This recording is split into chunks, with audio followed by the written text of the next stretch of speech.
Welcome back to Movies TV Mad. You can follow me on Twitter at Movies TV Mad, and welcome to Thursday's edition of the dceu Daily. I understand we are all frustrated about yesterday's Warner Brothers Discovery upfronts and lack of announcements, but behind the scenes, David Saslav has been very ruthless.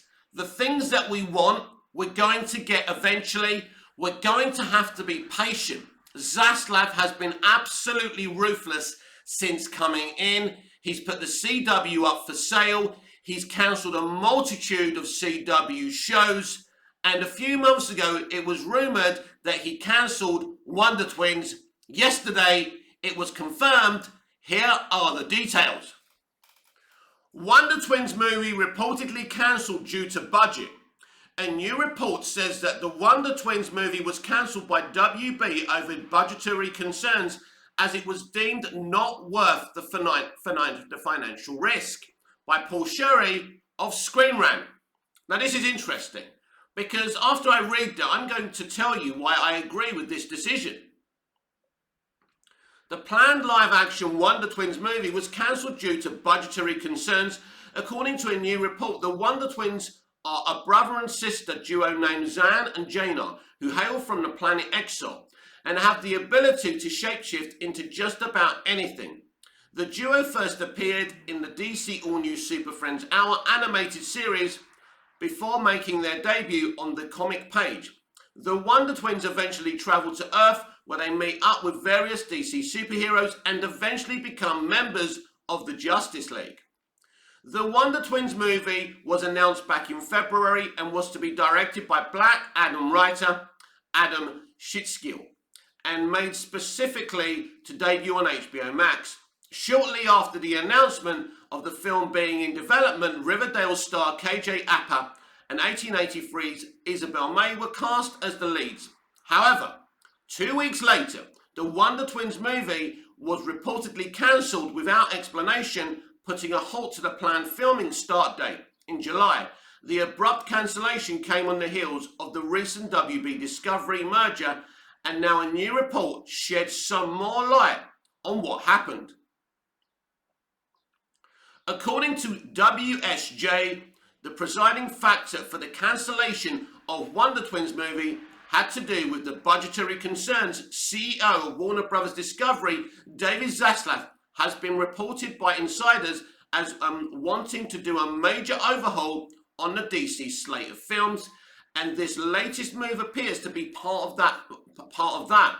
Zaslav is apparently undoing the previous WB programming strategy. Now that's interesting in terms of these 5 upcoming DCEU films as well. He's apparently undoing the previous WB programming strategy, specifically as it pertains to original movies for HBO Max. Wonder Twins is one of the first casualties of that, as Zaslav determined that the live-action features budget of $75 million was too high, and the return too limited for a streaming film. The focus instead is being placed on increasing WB Discovery's theatrical slate to 20 to 25 films per year, as theatrical films tend to play better on the streamer than those made specifically for it. Now that's interesting. So it's looking like he doesn't want to spend the money or big money on original HBO Max DC movies. Maybe that's the thing. Maybe he won't look to make expensive original movies on HBO Max at all. He wants movies to go out theatrically, then come to HBO Max. I agree with this decision. Zaslav's plan, at least as it relates to DC films, is not without merit.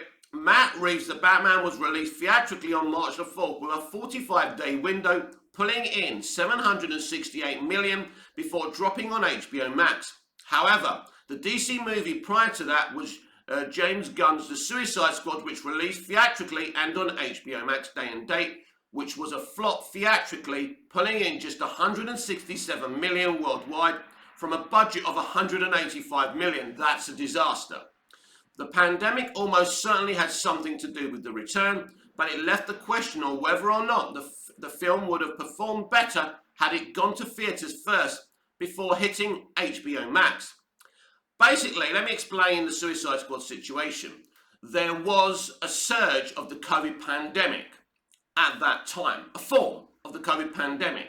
It was on day and date, so it was very problematic. If that film was released without a pandemic, without day and date, that certainly would have made at least 500 to 600 million, which would have been solid. But the Suicide Squad IP, I don't think, is that profitable via cinema. That's just my opinion. As the Batman did, it's unclear exactly what Zaslav's strategy will be going forward, but it does sound like WB Discovery is trying to find a stronger balance between theatrical versus streaming when it comes to original and theatrical content. The Wonder Twins movie always seemed like an odd choice for WB to be adapting, especially when they have so many well-known and popular characters that aren't in the spotlight. Why a Wonder Twins movie would be made before something involving underserved characters like Deathstroke, Green Arrow, Lobo, or countless other IP properties within DC is a mystery. Hopefully Zaslav and his team at WB Discovery will tap into the right vein for the future of the DCEU going forward, rather than plucking from obscurity when it comes to delivering the entertainment fans are looking for. So a very good article from Paul there, and he makes some really valid points. No one's saying we don't want little, smaller, grade B, grade Z DC characters to be adapted for live action. But you've got to earn the right to do that within a franchise. Now, the MCU started small, but the only reason Iron Man was the first movie because Feige didn't have rights to Spider-Man and Hulk at the time. He had to strike those deals later on. I think a successful franchise has to earn the right to do these smaller characters. For example, we didn't get an Ant-Man in the MCU for years after the MCU was actually established. Smallville didn't really do these kind of DC cameos until the show earned the right to be a superhero show in that vein. And we had a multitude of smaller DC characters cameoing on the show. You have to earn the right. You can't be spending 75 million on a streaming movie called Wonder Twins. It's ridiculous. Who made this decision? Toby Emmerich and Walter Hamada. It proves they shouldn't be running the DC extended universe because Zaslav has had to come in and make a decision here. I think it's the right decision. Now, what does this mean for the future? Now, yesterday at the Warner Brothers Discovery up front, they officially greenlit Peacemaker Season 2 on HBO Max. Why? Because it's profitable. The Suicide Squad and Peacemaker were very profitable for HBO Max. That's where they should be. It works. Why wouldn't they bring one of the most prolific directors back to do more? Now, what's happened to James Gunn's other undisclosed HBO Max or theatrical project that he was working on? Nobody knows. There was supposed to be an announcement ages ago. It hasn't happened.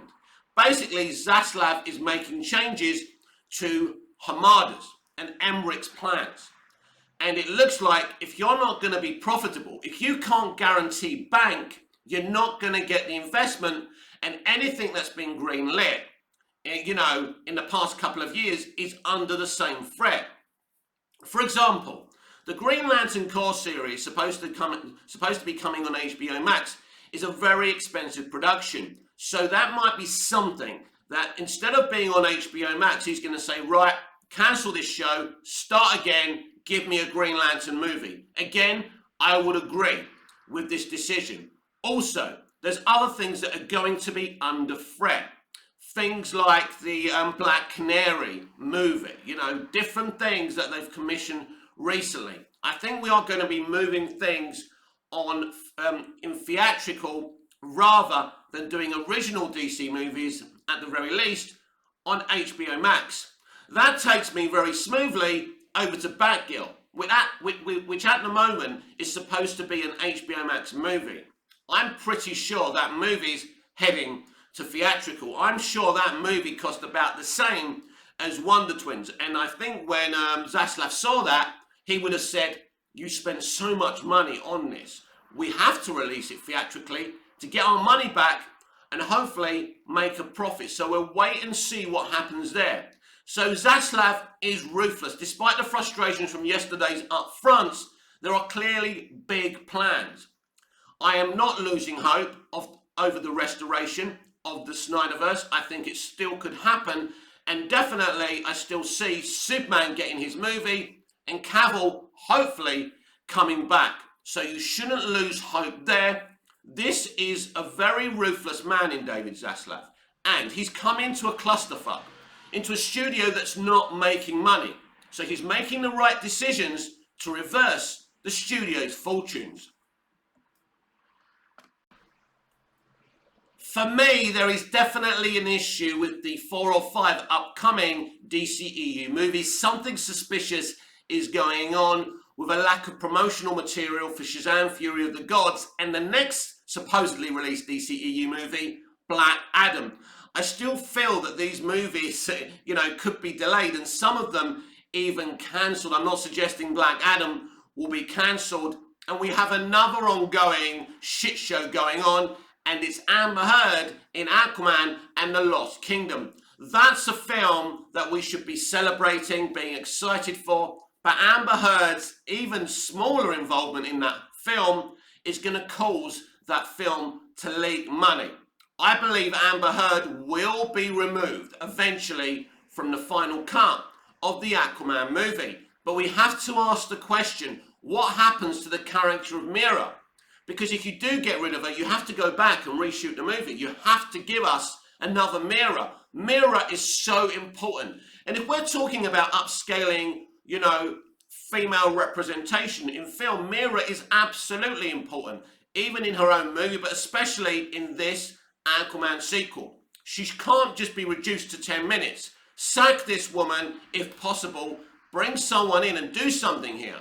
But if you reduce her and you take her out in the movie and there is no Mira in this film, that would be problematic to me. And we do have an update about Amber Heard and involvement in Aquaman and the Lost Kingdom.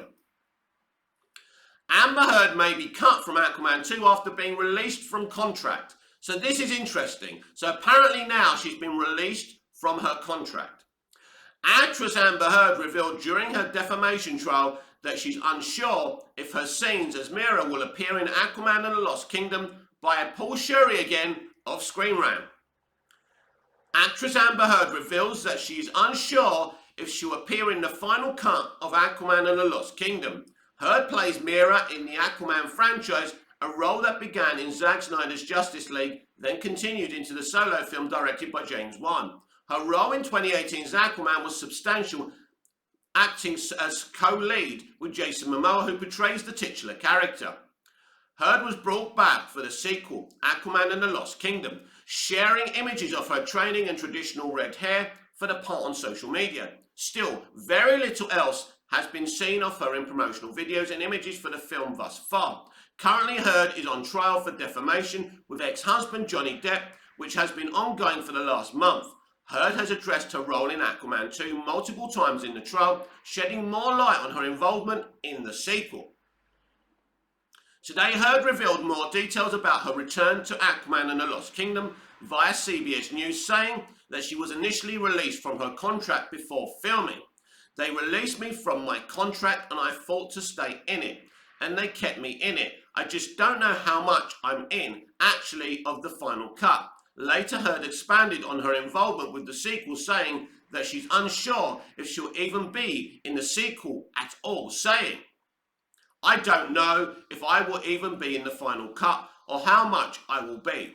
It was difficult to stay in the movie. I'm not surprised, because if you stay in the movie, sweetheart, the movie won't have an audience. That's the problem. It's the same with the Flash movie and Ezra Miller. People know, it's on record, he's been arrested twice in Hawaii. He can make accusations of the police and make accusations that the reason he turned violent at least once was because of apparent anti-Semitism, which is a horrible thing to go through. But I'm an Anglo-Greek Cypriot. I've been racially attacked in public before, but I haven't hurt anyone. We can't be acting like that. And he's caused himself a problem. And it's not, there's not just one arrest for Ezra. they have been in trouble before. So there's a cloud, and there's definitely a cloud under Aquaman and the Lost Kingdom with Amber Heard. Much has been made of Heard's involvement in the Aquaman franchise since the various legal battles between her and Depp have arisen since their divorce. An online fan petition to have Heard removed from Aquaman 2 sits at 4.2 million signatures. It was also revealed that Heard's chemistry with Momoa was also a concern in bringing her back for the sequel. Yeah, the chemistry wasn't even there in the first movie. They somehow got away with it thanks to the good writing and the directing of James Wan. Meanwhile, Depp has also suffered setbacks due to their legal troubles, losing the role of Grindelwald in Fantastic Beasts franchise, as well as one of his more defining roles as Captain Jack Sparrow in the Pirates of the Caribbean series. While Aquaman 2 producers have said that including Amber Heard in the sequel was never in question, her statements revealed in court suggest otherwise, particularly the part about being released from her contract before starting. Heard also stated that she was given multiple scripts that continue to scale back her role in the film, ultimately reducing her screen time significantly compared to the first film.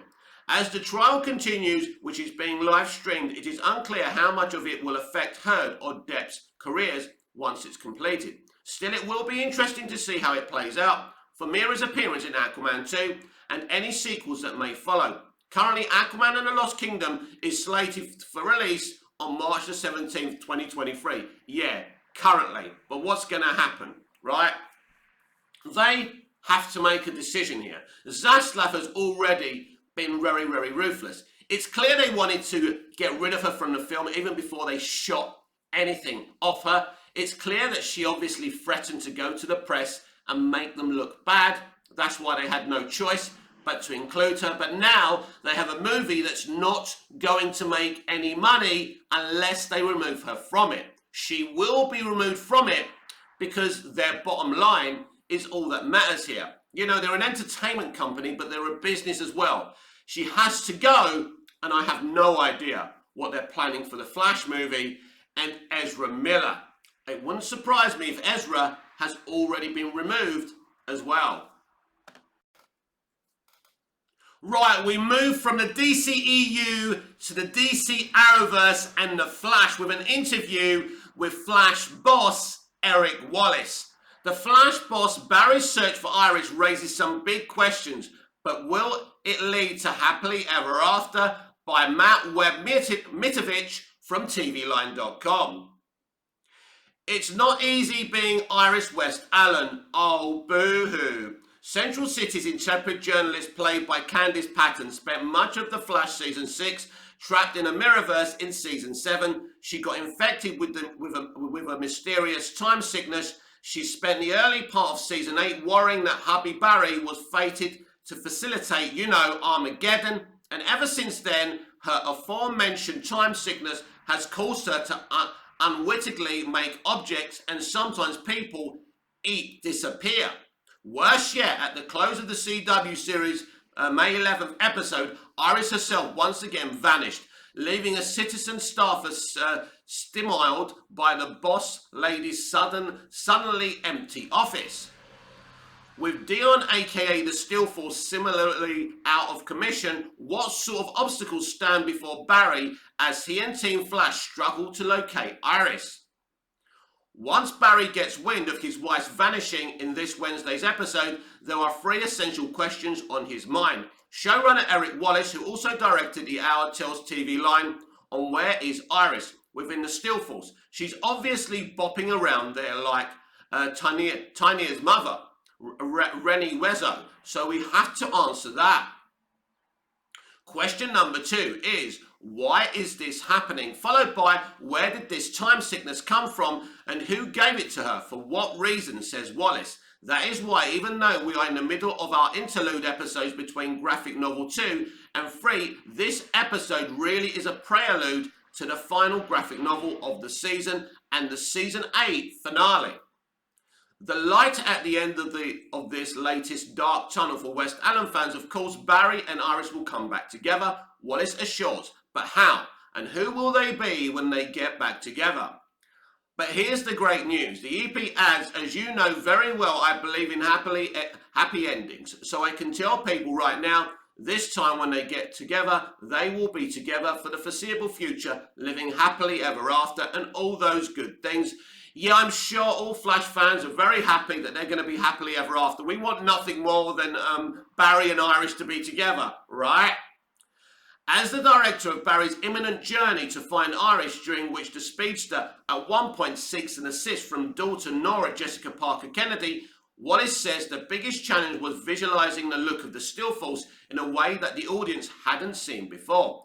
We had to up the ante here, especially in the outdoor sequences, and when we went to CCC Media, Wallace explains, Barry's world is literally being turned sideways, so I got the idea, hey, if that's what he's going through emotionally, that would happen if we added this Dutch camera angle approach when we're in the still force. Needless to say, the final look is wild. Wallace infuses, we gave it a cool treatment. Thank you to my incredible post-production department for their incredible talent with that. It's going to be surprising but fun for the audience to see. Elsewhere in this week's episode, a bit more light is shed on Caitlyn's plan to get back her dearly departed sister, Frost. But does she intend to literally make a human out of thin air or do something to herself? It's a bit of both. Wallace previews. It all goes back to the Armageddon Part 5 and that wonderful scene between Danielle Panabaker and Tom Cavanagh. We saw that Caitlyn has a much darker side and is willing to cross lines that we thought she'd never be able to cross. When she says, I won't kill you, reverse Flash, but I'll let you die. That was a clue to the audience that this storyline was coming. She's about to go down some very dark territory and there will be consequences. So a very interesting interview there with Matt and with the Flash showrunner. So Caitlyn is going dark. We know that Frost is coming back and nobody dies in the Arrowverse. And I've got more to tell you about Flash Series 9 this time. The Flash showrunner responds to whether Season 9 will be the last. The Flash showrunner Eric Wallace talks about whether or not Season 9, which will air in the 22-23 TV season, will be the show's last, by Andy, whose surname I can never pronounce, from Screen Rant. The Flash showrunner Eric Wallace discusses if the upcoming Season 9, which will air in the 2022-2023 TV season, will serve as the show's finale. While Arrow became the longest-running Arrowverse TV show after its Season 8 conclusion, The Flash is about to break its record. The Flash, which began as an Arrow spin-off and the first series to build out the larger franchise, will be returning for Season 9 in the fall. When it premieres, The Flash will officially surpass Arrow's 170-episode run. At the beginning of 2022, there was some uncertainty about The Flash's future after Season 8, despite lead star Grant Gustin being in talks to sign a new contract for Season 9. Due to Warner Media and Paramount looking at selling the CW, it caused the network to have a shake-up for their renewals and cancellations this year. While The Flash Season 9 was officially picked up in March, there have been questions about whether or not it will be the show's last one. As The Flash Season 8 has only a few episodes remaining, showrunner Eric Wallace has spoken with EW about the show's future. When asked if they are looking at The Flash Season 9 as the final one, Wallace confirms that no decision has been made yet on that front. However, the showrunner does clarify that as he plans The Flash Season 9, he will approach it in a way where it can serve as the series ending, should the CW decide not to renew it for Season 10, Wallace says. I hope next year isn't the last season, knock on wood, but I have to now plan going into Season 9.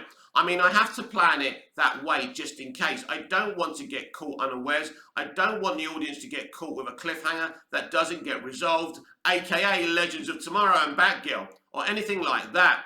I want to make sure that we complete the journey that Barry, Iris and Team Flash have been on. This isn't a spoiler, but you see the moment in this season finale, which was the original ending where we resolved the plot.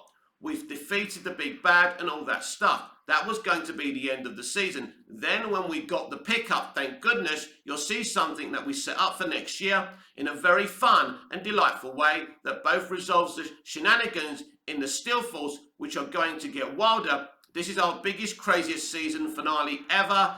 It may be your craziest season finale ever. It's not going to be the Flash's. And it starts here. The good news is we do resolve it. Barry and Iris are okay, and we've even got the bonus that we get to add a little tag to set up next year that I'm very excited about. But I will approach next season as the final season unless somebody tells me differently, and I hope they do, because there's still many more Flash stories to tell. So basically he's saying exactly what he said about Series 8. They don't know. Now, will they allow the Flash to continue even if the CW gets sold and put it over on HBO Max? That is a possibility. So it's definitely on the bubble in season 9, but it's not necessarily over. Probably more likely to be cancelled than not, or finishing, but you never know. While there have been reports that claim the Flash season 9 to be eyed as the final one, it doesn't seem to be the case entirely based on Wallace's comments. What is currently known is that Gustin is signed on for 15 episodes, fewer compared to his previous contracts. Basically, right, from the contracts we're looking at, it does look like it's going to be the final season. Candice Patton and Danielle Pan-Baker, who portray Iris West Allen and Caitlin Snow, respectively, are reportedly in talks to sign on for the Flash season 9. Jesse L. Martin, who has portrayed Joe West since the start, will be stepping down as a series regular, but still appear in a few episodes, so Joe will still be around. It's a good call to approach the Flash season 9 with an ending that wouldn't leave the show in limbo, given the series' long-time success on the CW. It would be a shame to see the Arrowverse drama end with a cliffhanger only to then get cancelled, similarly to Legends of Tomorrow season 7. However, the Flash season 10 could still happen should the CW creative team and the cast see there being stories that are worth doing for another year. The Flash season 9 will join only 2 other DC TV shows next year, Superman and Lois season 3, and the next series, the new series, Gotham Knights. Whatever happens next year, The Flash is certainly closer to its ending than its beginning. That's obvious because we're heading for a 9th season. So very, very interesting. So you can forget about the CW teams being able to renew anything. The only way The Flash survives to Series 10 is if it goes over on HBO Max, because sooner rather than later, you know, someone's going to buy the CW. I mean, I don't know what the worthwhile thing is without these CBS shows and IPs and WB shows and IPs, but only Nexstar, who are the front runners to buy the CW, know the value of that network. I mean, hopefully that for them, not for me because I don't care about the network, they can take those viewers with them. Those young viewers who like the type of shows will have to wait and see. For a very long time now, Nightwing fans have been desperate for a Nightwing movie. And Nightwing fans have been desperate to see Dylan O'Brien in the role. But right now we have Brendan Thwaites as Dick Grayson, and he has a very interesting concept for a Nightwing movie. Titan Star shares his idea for a very different Nightwing movie. Brendan Thwaites, who portrays Dick Grayson Nightwing on the HBO Max drama Titans, pitches his idea for a very unique Nightwing movie, again by Andy, whose surname I can't announce, or pronounce should I say. The actor who plays Dick Grayson on the HBO Max drama Titans shares his idea for a very different Nightwing movie, one of the most popular characters in not just the DC universe, but the Batman family, is the original Robin, aka Dick Grayson. While he began as the boy wonder, Dick's popularity comes primarily from his evolution into Nightwing as Batman's former sidekick, became his own hero. Throughout his existence, Dick has been depicted multiple times in various DC projects, both animation and live action. The character got a bigger platform in the world of live action through Titans, with Brendan Thwaites portraying the iconic hero. Since 2018, Titans has followed Dick's journey in leaving his Robin days behind and escaping Batman's shadow. By the end of Titans Season 2, Dick officially took on the Nightwing moniker and came full circle as the leader of the super team. Full circle as the leader of the super team. After moving to HBO Max for Season 3, Titans has become one of the platform's big original DC series, as the streaming service handed it a season 4 renewal in 2021. While Titans has been given Nightwing have given Nightwing a regular live-action property, the hero has yet to make it to the big screen, despite Chris O'Donnell portraying him in the late 90s through Batman Forever and Batman and Robin. His iteration never took on the Nightwing title. While a Nightwing film was in development a few years back, the Titan star was recently asked in a new interview with Cosmic Circus if he would be game to star in it. Despite Waits being open to playing the DC hero on the big screen, the Australian actor had an idea for a unique Nightwing feature. Rather than explore Dick in his 20s or 30s, Waits believes in following an older Nightwing in his late 40s or 50s, sharing the following. But I think what would be interesting to me is a younger or older Dick Grayson, someone who's like Bruce Wayne age, or 45 or 50, so like an actor 15 years my senior, to kind of portray the character and what it's been like fighting crime for so long. Or a younger teenager, and you go through the storyline of losing his parents and what that means for him, and training with Bruce and kind of psychological trauma that he faces. This is actually a really good idea. Both ideas, older or younger version, are very good ideas by Brendan. Now obviously that means that Brendan couldn't really play the role unless they made him up to look older, which they absolutely could. In February 2017, Warner Brothers began developing a Nightwing film by Lego Batman movie director Chris McKay. Bill Dumpick was originally brought on to pen the screenplay, while McKay has provided various updates over the last few years. The last time the filmmaker shared any new information about the Nightwing movie project was in June 2021, when McKay stated that he believed the DCEU movie could still happen. Given the many shakeups that DC Films has gone through over the last 5 years, it's unclear whether or not Warner Brothers has scrapped the Nightwing film altogether, while Titans has still been going season after season. Having a Nightwing movie follow an older, more seasoned Dick Grayson will be refreshing, as that has never been done before in live action. Not a lot of DC properties outside the original comics have followed what Dick's life looked like during his later years, and it would make for a unique feature in a scenario where Titans would still be on air when or if Nightwing ever makes it to theatres. The film could tackle things that the HBO Max drama will likely never do, given the overall premise is about the team as a whole. Since Warner Brothers Discovery is reportedly beginning the overhaul of all DC TV and movies, perhaps the idea of a Nightwing movie will be revived as Titans continues to stream on HBO Max. Listen, there's definitely feasibility about a Nightwing movie. The character is so popular with nerds, and he could be popular with the mainstream audience too. And I think Chris McKay is the right guy to tackle this. Whether or not they'll allow him to with this overhaul right now, I do have my doubts about that.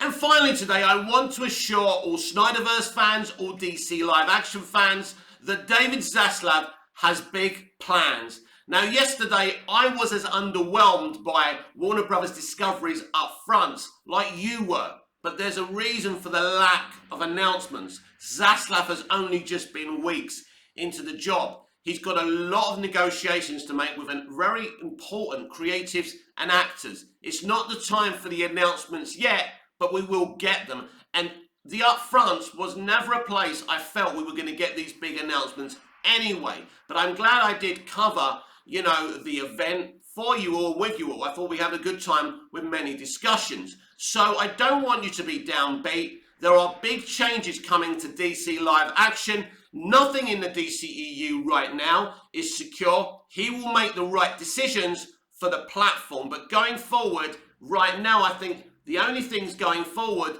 are things that are going to work. We've already seen that Zaslav is ruthless and will make the right decisions for DC live action and its fans. This has been the DCEU Daily with me, Mick, your host with the most. Just ask your girlfriends and your wives, please like, share, comment, subscribe, hit the notification bell so you never miss this beautiful perfection, and I'll see you again in the next video. Until we see you again, goodbye, au revoir, auf Wiedersehen.